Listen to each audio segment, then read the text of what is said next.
Boris Becker had a problem. Quick thing before we get into it. If you want to find out whether you are heading for the same kind of money trouble as the people in these stories, I put together a free checklist called The 7 Warning Signs You're Heading for Financial Ruin.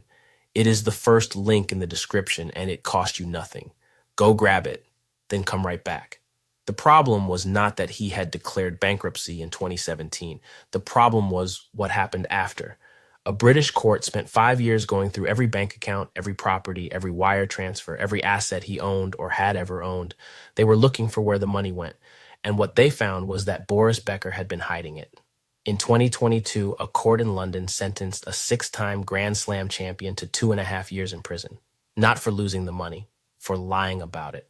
Boris Becker was born in 1967 in Lyman, a small city in the Rhine-Neckar region of West Germany. His father built and managed the local tennis club.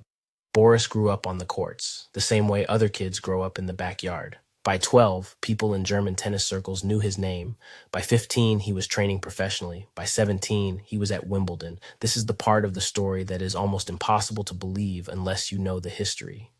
In 1985, Boris Becker arrived at the Wimbledon Championships as an unseeded qualifier. He was 17 years old. Nobody knew who he was. He was not on the draw anyone was watching. He won. At 17 years old, Boris Becker became the youngest Wimbledon champion in history, unseeded from a small city in West Germany against the best players on earth. West Germany erupted. He was on the front page of every newspaper in the country, and then in the newspapers across Europe, across the United States, across the world. An overnight sensation, not just in tennis, but in sport. He won Wimbledon again in 1986, then again in 1989. He won the U.S. Open in 1989. He won the Australian Open in 1991, 1992, and 1996. 6 Grand Slam titles, 51 career singles titles. One of the most recognizable athletes in the world. He was nicknamed Boom Boom for the power of his serve. He was known for throwing himself across the court, diving, sliding, lunging, in a way that no tennis player of his era matched. Boris Becker earned approximately $25 million in career prize money. In the era he played, that put him among the highest earners in the history of the sport. But the real money, as it is for almost every major athlete, was in what happened off the court: endorsements, brand deals, sponsorships. Becker was the face of major European brands for years. Speaking fees, appearances. He was a celebrity in a country and a continent where tennis was not just a sport, but a cultural institution.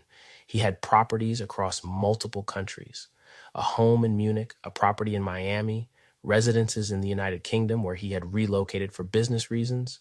He had a reported portfolio that included real estate, fine wine, art, and luxury vehicles. He married Barbara Feltis, a film actress, in 1993. High profile, well documented. They had a son, Noah. They divorced in 2001 after years of affairs that were covered extensively in the tabloid press. He remarried. He had more children, more commitments, more costs. In his later years, he remained visible in the sport as an analyst and commentator. And from 2013 to 2016, he served as the head coach of Novak Djokovic, a role that brought him back into the center of the tennis world. During those 3 years, Djokovic won 6 Grand Slam titles. Becker was credited as a significant part of the formula. He was still at the top of the sport, just from the sidelines. But the money going out had always been faster than the money coming in. In June 2017, Boris Becker filed for bankruptcy in the United Kingdom. He listed significant debts. His primary creditor was a private bank that had extended him substantial loans he could not repay. There were other creditors as well. The total picture was of a man who had spent, borrowed, and extended himself far beyond what he had. Under UK bankruptcy law, when you file, a trustee is appointed. That trustee's job is to identify every asset you own, sell them, and use the proceeds to pay back your creditors. Everything. Your house, your car, your watches, your bank accounts, your trophies, everything. Boris Becker was required to cooperate fully, to hand over a complete and accurate picture of what he had. He did not do that. Over the following years, investigators hired by the bankruptcy trustee found transfers they could not explain. Property that had been moved out of his name, to his ex-wife, to his girlfriend, in the period after the bankruptcy was filed. A bank account in Germany he had not disclosed. Payments totaling hundreds of thousands of pounds that he had received after filing and had not reported. He had not simply lost the money, he had tried to hide what was left. In April 2022, 5 years after the bankruptcy, Boris Becker stood trial at Southwark Crown Court in London. He was charged with 4 offenses under the Insolvency Act: hiding assets, transferring property to prevent creditors from accessing it, concealing a debt, and failing to hand over property to the bankruptcy trustee. He was found guilty on all 4 counts. In May 2022, Judge Deborah Taylor sentenced Boris Becker to 2.5 years in prison. Boris Becker, winner of 6 Grand Slam titles, was taken to Huntercombe Prison in Oxfordshire. He served 8 months. In December 2022, he was released under a scheme that allows foreign nationals to be deported rather than serve their full sentence in the UK. He was placed on a flight to Germany. He had been stripped of his trophies, his medals, his belongings, auctioned to pay his creditors. His 1985 Wimbledon trophy, the one he won at 17, sold at auction. His 1986 Wimbledon trophy, his 1989 trophy, his Davis Cup medals, gone, sold for fractions of what they represented.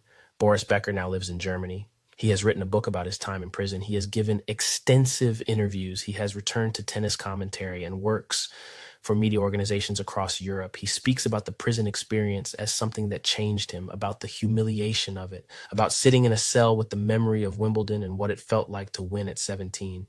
What is remarkable about his story is not just the spending. Athletes lose money. That is not new. What makes it different is the hiding. When the money ran out, Boris Becker did not face it. He did not sit down with his creditors and work through it. He moved assets. He hid accounts. He transferred property to people close to him to keep it out of reach. And a British court decided that was criminal. 6 Grand Slam titles, a prison sentence.